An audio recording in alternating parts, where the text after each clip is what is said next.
We wish weathermen made that much money. Well, Bob Gregory did. Yeah.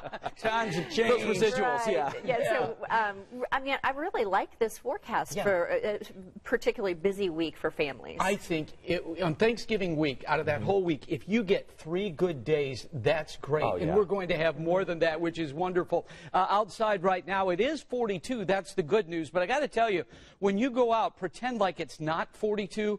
Because, folks, it does not feel 42 out there. In fact, it feels like the 30s due to this breeze that is sustained at 15 but gusting much stronger than that with 25, 30-mile-per-hour gusts this morning.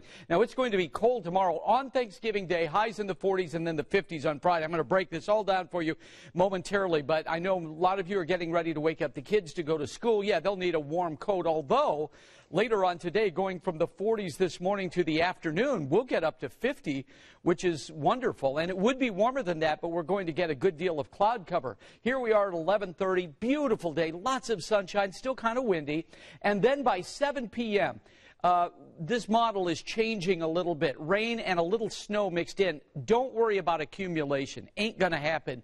But at 7 p.m., as temperatures drop, we'll see a little rain-snow mix. This is 8 p.m., and it's out of here by 9. So we're going to get swept by this. But it is the precursor to cold air blowing off of Lake Michigan. You can see that indicated by this cloud cover tomorrow at 7 a.m. It's just going to be really cold in the 20s. Let me take you to Thanksgiving Day. Beautiful day. Friday, beautiful as well. Let's break it all down for you, though. When you wake up on Thanksgiving Day, 28 with a high of 44. Then on the big shopping day, we're in the 50s primarily. On the Circle of Lights forecast, by 6 p.m., that's when our first show starts. That's not on TV. That's exclusively for the 100,000 people there, 52. We'll go on the air at 7. Live on WTHR at 50 degrees. When we flip the switch, 48. That is perfect. And we haven't seen weather like that in some time for this event. The Old Oak and Bucket game, a big game for both IU and Purdue because a bowl is on the line. Both teams 5 and 6 by 1 p.m. 52. So perfect weather at Ross-Ade Stadium. Now, if you're traveling, here's what we're looking at. Really good weather. This is tonight at 5 p.m. That little wave blows through. Let's take you to Wednesday, and I think primarily a great day except for the Pacific Northwest.